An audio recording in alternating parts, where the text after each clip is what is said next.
Thank you for joining me on my YouTube channel today. My name is David Woodbury and I minister on this channel every week. And I take this as a privilege that's been given to me, and I trust you'll find something helpful out of today's presentation. Last week we looked into the realities of beginning a journey towards faith, and we realized that doubt is an integral part of this journey of faith. As part of that journey of faith, we arrived at the moment when we not only believed in God, but we also accepted Him. The question that arises then, if I believe that, how can I actually interact with God in the present moment? To put it simply, what is needed to make my faith feel authentic and alive? I suspect that when people are wanting to make a meaningful connection with God, activity generally falls into two areas, and sometimes they're not always that beneficial. A frenetic, almost agitated search for God, or a casual apathy that assumes that God will do all the work. Neither of all these activities seem to prove all that helpful, for either they leave us highly stressed in our frenetic search, or they leave us jaded and bored.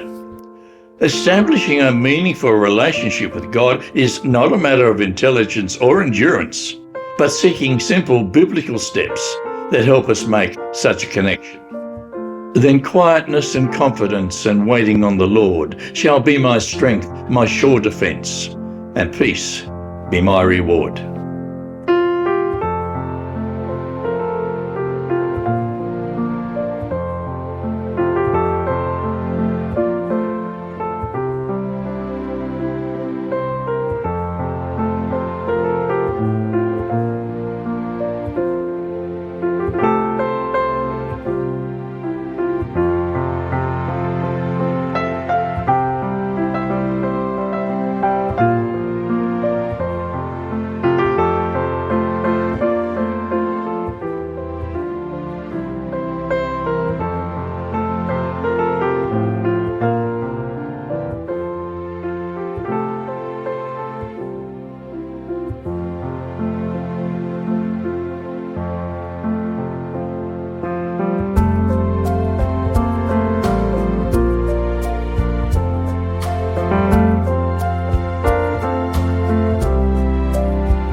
There needs to be an authentic and deep desire to deliberately connect with God.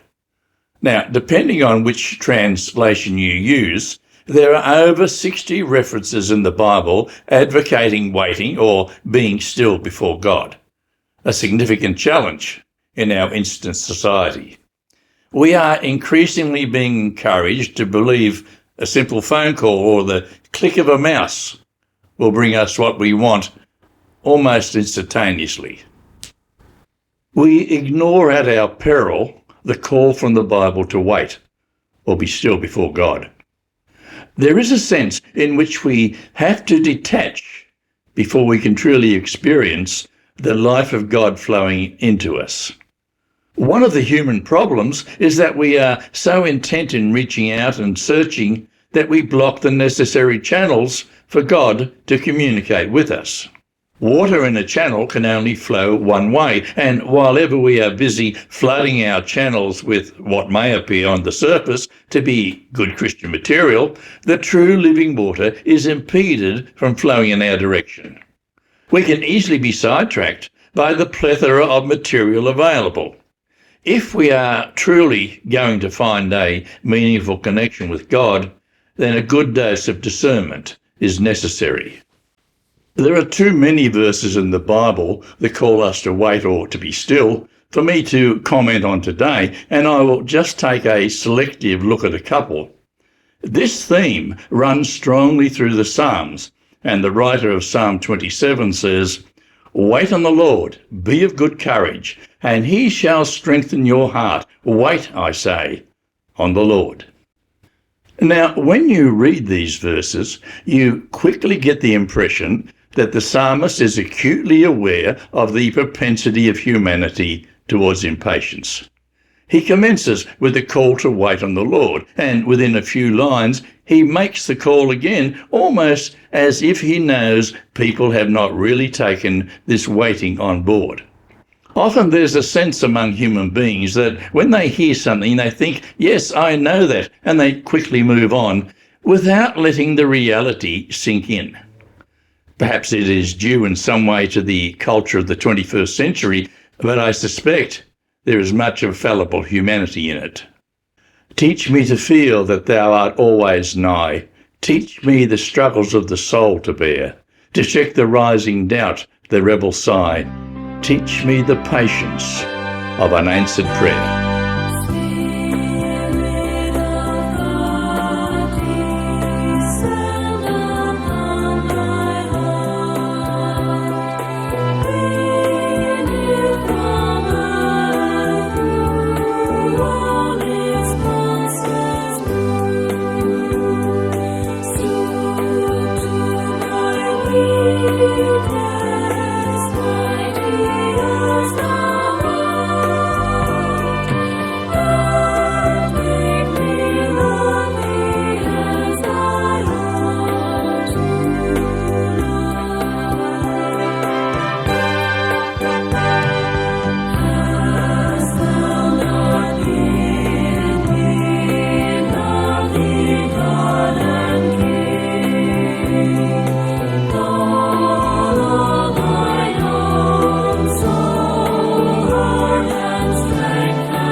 I firmly believe this impatience is one quirk of human nature that we have to consciously and intentionally address and overcome. And it cannot be overcome without committed action of the body, mind, and spirit. The Bible conclusively tells me that God is waiting and willing to connect with me. However, I suspect God looks at the intention of the heart to ascertain whether we are willing to make the necessary effort to connect with him. There may well be times when God breaks in unexpectedly in our lives, and they are probably few and far between, actually. The necessity of a constant and a firm connection with him relies as much on our intention as his willingness. Now, one of the problems human beings run into is that all too often we get weary in well-doing and we give up too easily. God promises that those who are willing to wait, and he means wait, will receive the necessary strength and endurance they need to sustain a relationship with him. The Old Testament prophet Isaiah writes, "But those who wait on the Lord shall renew their strength. They shall mount up with wings like eagles. They shall run and not be weary. They shall walk and not faint." There is no frenetic activity here, no poring over reams of biblical text or commentaries, no searching for online blogs or videos, but the attentive act of waiting. How then does one learn to wait before God? In an endeavour to try and keep it as simplistic as possible, I'm suggesting that there are 3 steps that we can initiate that will help us to wait before God. I believe if we can consciously and purposely facilitate these steps, it can build a place of deep trust and communion with God, a place where waiting in stillness becomes a sacred place.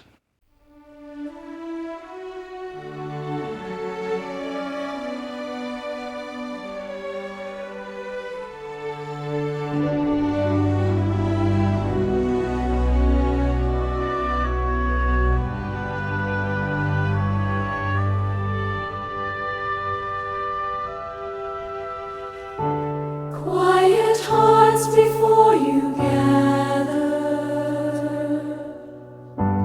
waiting on your faithful word. Not in frantic burst of striving is your strength and presence stirred. Here we learn the sacred patience. Eagles know when wings unfold. Those who trust and wait before you rise renewed in grace untold. Teach us, Lord, the art of stillness, turning from our restless ways. Let our thoughts be gently ordered as we linger, seek, and gaze. Not through floods of information, nor through noise of endless strain,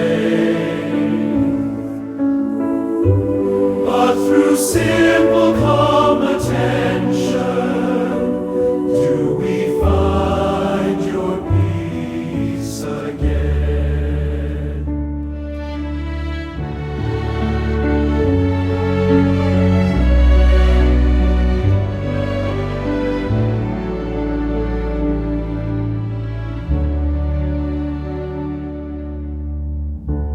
Help us practice slow and earnest steps that draw our souls to you. In the quiet place of waiting, shape our hearts and make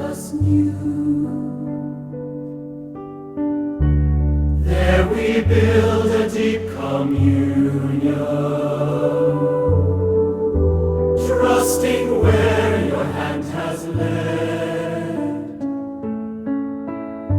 Walking, running, rising, soaring, by your strength in hope we're fed.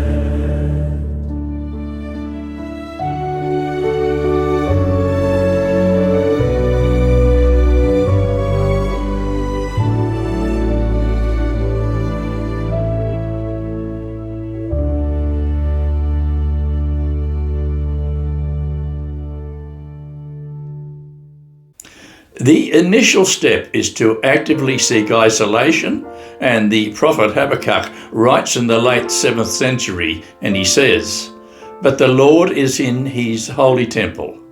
Let all the earth keep silence before him." Now, I am going to pause my commentary here because I want you to have time to think deeply about this text from Habakkuk.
Now, the initial step of actively seeking isolation may not sound difficult, simply to find an isolated space free from noise and distraction to commune with God. However, in today's 21st century world, there are electronic distractions in every room, even multiple ones in some rooms. It may end up that it is the garden shed with the chirp of the backyard crickets, or the garage with the aroma of the motor vehicle that becomes our quiet place. Take only, if you need to, a notebook and a pen. Hear me now.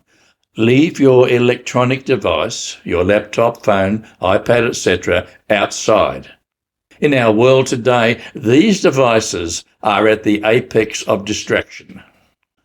One thing we must be intentional about is setting aside a specific time, even entering it into our diary, where our only intention is to be present with God. Now, you will note, I have not set a specific time frame, such as daily, for this is a relationship, not a transactional process. In it, there must be the flexibility that comes with an intimate relationship. Now, for some people, that will be a daily routine. However, for others like myself who practice a continual ongoing prayer life, it will be those times you intentionally set aside to engage intimately with God, however that timeline works out. As I look at the text from Habakkuk, two things stand out to me: the aura of God's holiness and the injunction to keep silent before him. It seems to me that these two characteristics are sacrosanct, and to gloss lightly over them without serious thought and meditation, I believe diminishes the reality of an intimate relationship. It may well be that just to catch a glimpse of God's holiness will keep us silent before him. Be still for the presence of the Lord, the Holy One is here. Come bow before him now with reverence and fear. no sin is found. We stand on holy ground. Be still for the presence of the Lord, the Holy One is here. Be still for the glory of the Lord is shining all around. He burns with holy fire, with splendor he is crowned. How awesome is the sight, our radiant King of light. Be still for the glory of the Lord is shining all around. Be still for the power of the Lord is moving in this place. He comes to cleanse and heal, to minister his grace. No work too hard for him, in faith receive from him. Be still, the power of the Lord is moving in his place.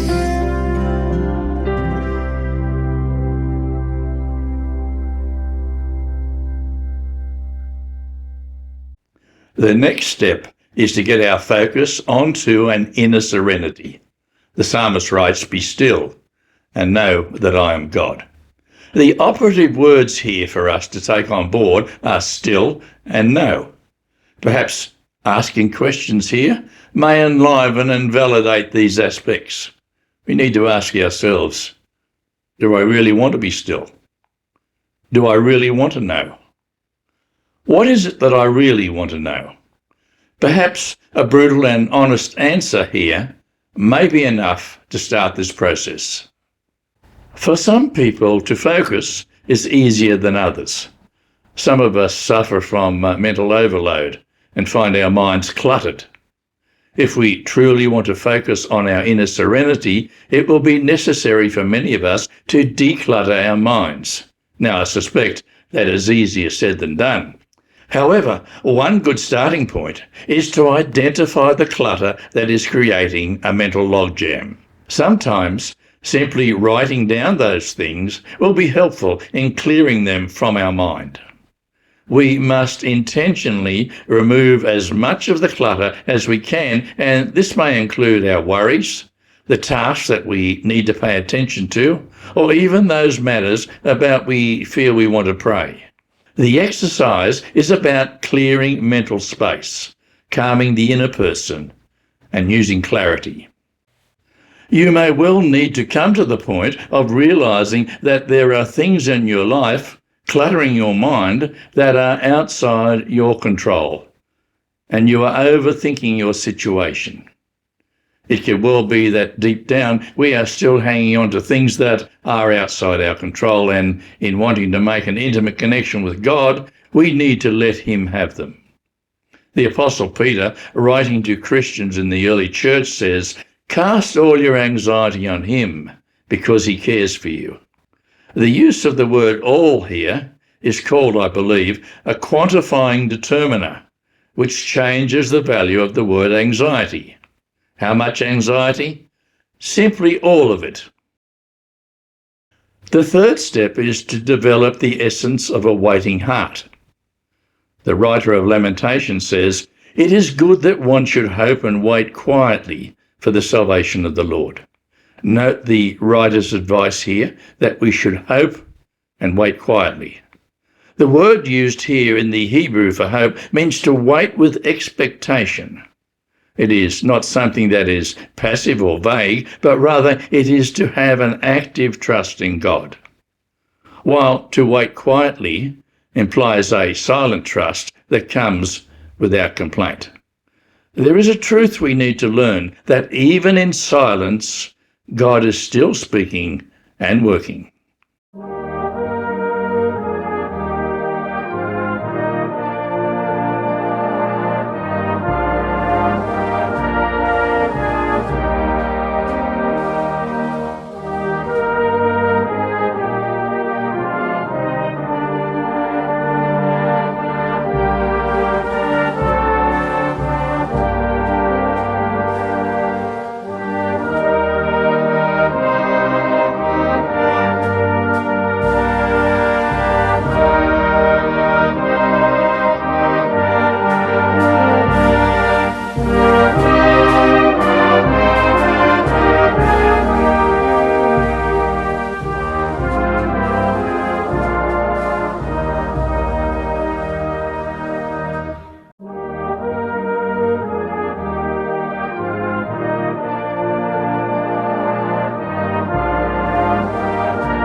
When we have been able to still ourselves and wait before God, we need to enter into an attitude of intentional openness and seeking, of knowing what it is that God wants to say to us. And with the use of a prayer recorded from a child in the Old Testament, we utter, "Speak, your servant is listening." I believe when we have intentionally stilled our heart and our mind, and we have waited on God, He will speak to us in His own way. Now, our relationship with God is not like some business transactional relationship. It's highly personal and intimate, and He will not respond in the same way to everyone. It may not be in the way we thought He would, or even in the words we wanted Him to say. There is no need to worry about whether we have used the right words or phraseology, but rather that the intention of the heart was right. God responds to honest longing, not performance. The prophet Jeremiah writes, "You will seek me and find me when you seek me with all your heart." Here again is that quantifying determiner which changes the value of the word heart. How much of my heart? Simply all of it. When our seeking is intentional, it is the whole of the heart that will be involved. Our participation here depends solely on the word when. I am thine, O Lord, I have heard thy voice, and it told thy love to me. But I long to rise in the arms of faith and be closer drawn to thee. Draw me nearer, nearer, blessed Lord, to the cross where thou hast died. Draw me nearer, nearer, nearer, blessed Lord, to thy precious bleeding side.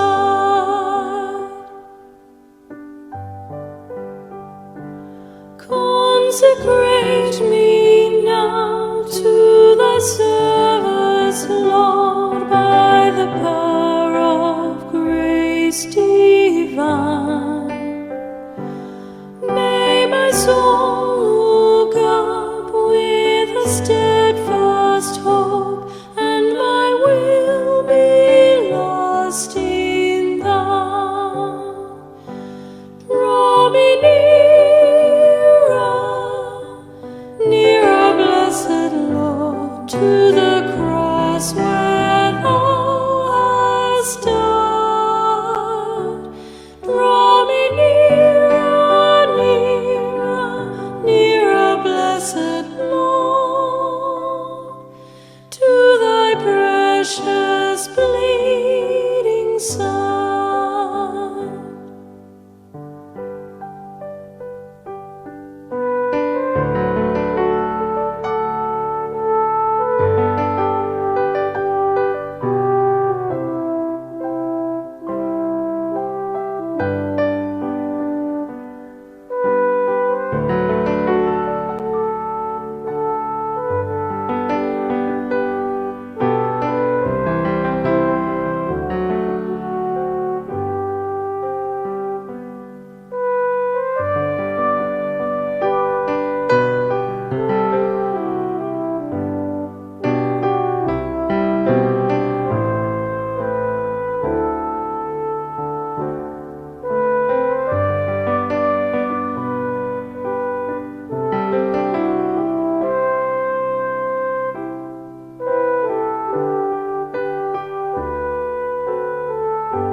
Oh, the pure delight of a single hour that before thy throne I spend, when I kneel in prayer and with thee my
Like any authentic personal relationship, a relationship with God has to be nurtured, developed, and cherished.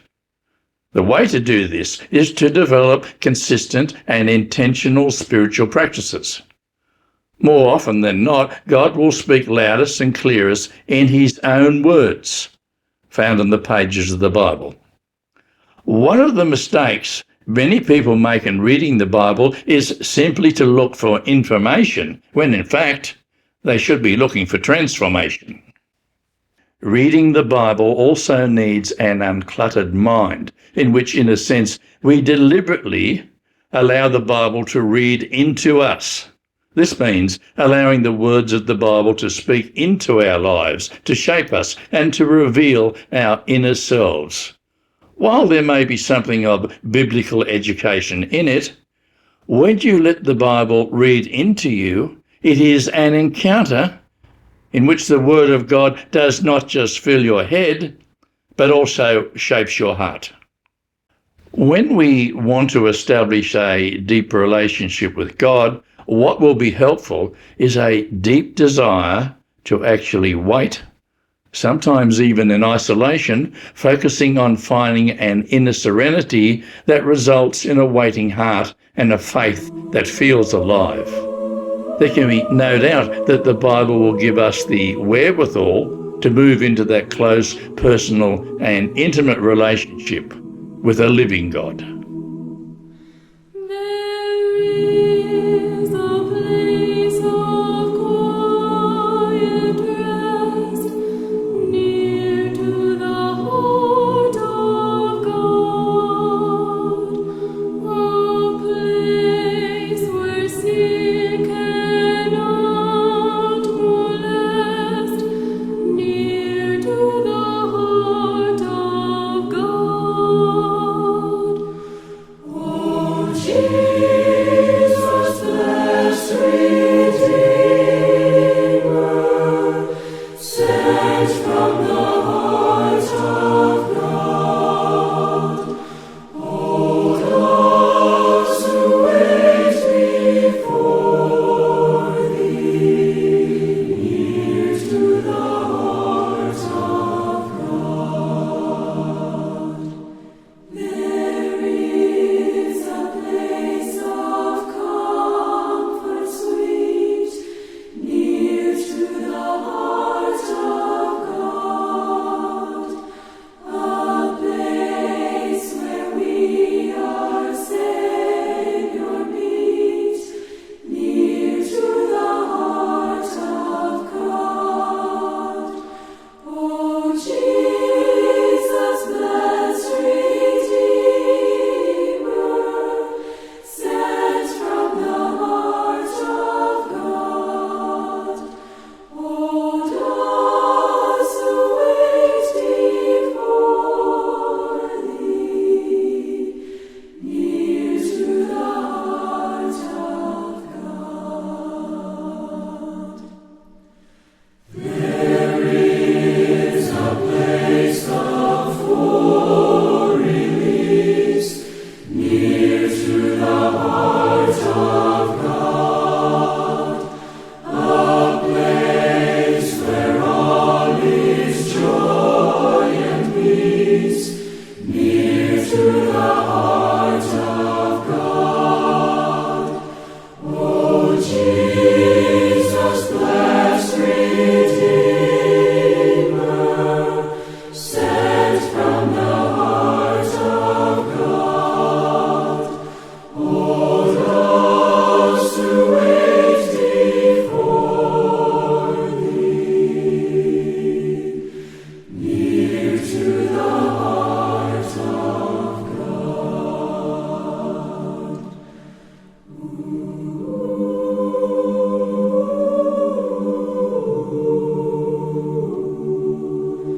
Near to the heart of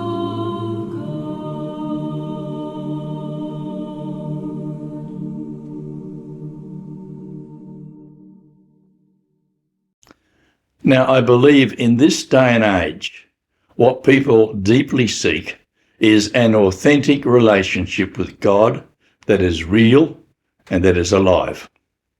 Now, one of the unfortunate things is that many people turn to mystic religions and cults, seeking that inner tranquility that can only really be found in a real relationship with the living God.